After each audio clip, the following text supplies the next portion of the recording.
Duduk pasamu di hajatan, hidangan memakai bidang kansu. Selamat datang kami ucapkan kepada undang peserta talkshow.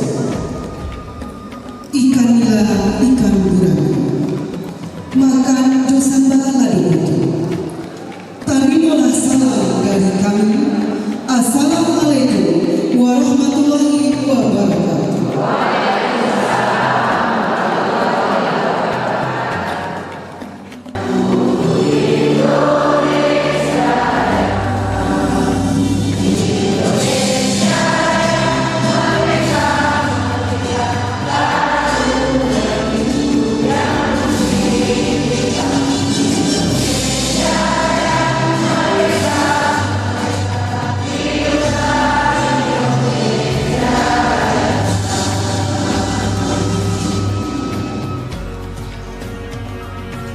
Pembukaan talkshow peran dan karya guru dalam transformasi pendidikan hari ini Kamis 3 Oktober 2024 dimulai.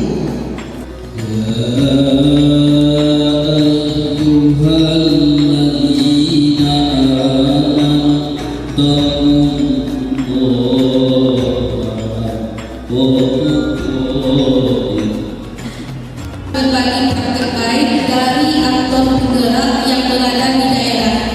Nanti narasumber kita ada yang berasal dari sekolah penggerak, ada dari guru penggerak, ada dari narasumber berbagi praktek baik, ada dari yang sudah mengikuti pelatihan transisi PAUD dan SD yang dilatih sendiri oleh BPP, dan juga ada nanti pemilihan lingkungnya.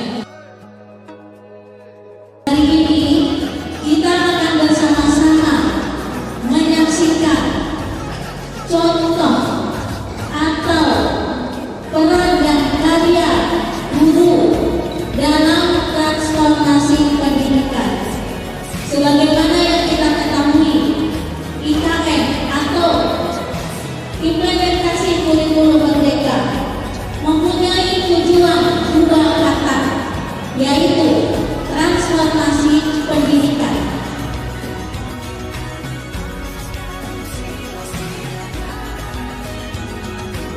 Mudah-mudahan kolaborasi kita, semangat kita ini bisa kita wujudkan untuk meningkatkan kualitas dalam rangka bertransformasi pendidikan.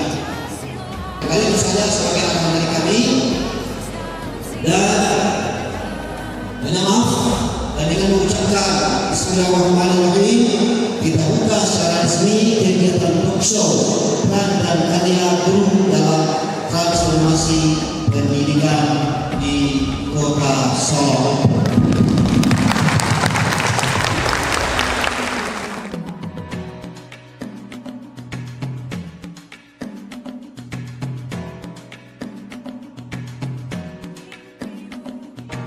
Zaman berganti, guru berinovasi tak pernah berhenti. Mari kita simak cerita inspiratif transformasi pendidikan masa kini.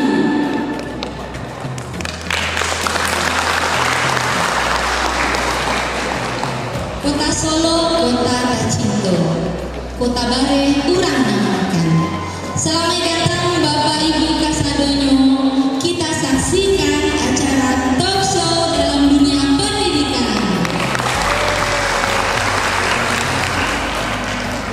Sekolah penggerak ini adalah salah satu dari program Kemdikbud di mana berfokus kepada pengembangan hasil belajar peserta didik secara holistik dalam meningkatkan kompetensi literasi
sudah ada peningkatan. Kemudian bagaimana kamu menerapkan pembelajaran berdiferensiasi di kelas? Karena kami sekolah bergerak ini menjadi fokus utama bagi kami. Bagaimana guru bisa menerapkan pembelajaran berdiferensiasi secara baik sehingga meningkatkan kualitas pendidikan, kualitas pembelajaran di kelas tersebut. Ada perubahan juga kepada karakter peserta didik kami juga berubah. Kenapa seperti itu? Karena kami membiasakan budaya positif di sekolah. Siapa pemimpin kami, siapa pemilik kami, kalau kami sudah yang akan menentukan itu.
Dan untuk SMKPK ini itu bantuannya sangat luar biasa dari pusat, berupa pengembangan kompetensi guru dan juga untuk sarana prasarana perlengkapan di sekolah. Dan nominal bantuannya Bu Yosi sangat besar, dari 400 juta sampai 4,4 miliar rupiah. Oh, banyak sekali Bapak Ibu. Tepuk tangan dulu Bapak Ibu, banyak uang yang satu-satu. Ini berawal dari ketika kita diadvokasi dari kementerian, dari PDX Gubernur. Kegiatan ini awal dasarnya kita diadvokasi tentang literasi ini, yang mana advokasinya itu adalah transformasi dan pemulihan pembelajaran melalui pendekatan literasi. Dan ini dasarnya adalah dari hasil rapor mutu pendidikan, yaitu hasil AMBKK dan literasi yaitu bagian AKM. Nah, di situ standar penilaian itu diambil dari PISA itu. PISA itu adalah sebuah program for international student assessment. Nah, jadi itu standarnya. Jadi ketika kita diberikan pelatihan itu, bahwasanya selama ini mindset kita tentang literasi itu mestinya masih banyak ditemukan salah. Dan biasanya kita menyatakan bahwasanya pembiasaan 15 menit membaca itu sudah cukup untuk literasi. Padahal tidak hanya sampai di sana. Kegiatan literasi di sekolah kami SDN 09 PPH itu sudah terlaksana jauh sebelum pandemi ini. Sebelum saya pindah ke SD 09 dan sekarang sudah 3 tahun lebih berada di sana. Itu kegiatan literasinya sudah membudaya dari tahun ke tahun, yaitu setiap tahunnya dengan kolaborasi dengan murid-murid, siswa dan warga sekolah, kita selalu melaksanakan kewilayahan pojok baca, di mana setiap pojok baca itu dilombakan setiap tahunnya dari kelas 1 sampai kelas 6. Nah, di sini setiap kelas memiliki program-program yang unik, kemudian program-program yang sangat menarik di setiap kelasnya. Nah, inilah yang mendasari saya kenapa sebenarnya ini bukan dikatakan inovasi, mungkin ya segala sesuatu yang dilakukan praktik baik yang kita lakukan itu merupakan suatu inovasi. Nah, saya berpatokan di sini inovasi yang saya lakukan di sini yaitu menggiatkan literasi menulis bagi siswa. Kalau sebelumnya kita menggiatkan literasi itu membaca di berbagai teks, membaca 15 menit menjelang sebelum belajar, kemudian kegiatan lainnya. Di sini saya berusaha untuk berinovasi bagaimana meningkatkan budaya literasi di sekolah itu tidak hanya dengan membaca tapi juga menulis.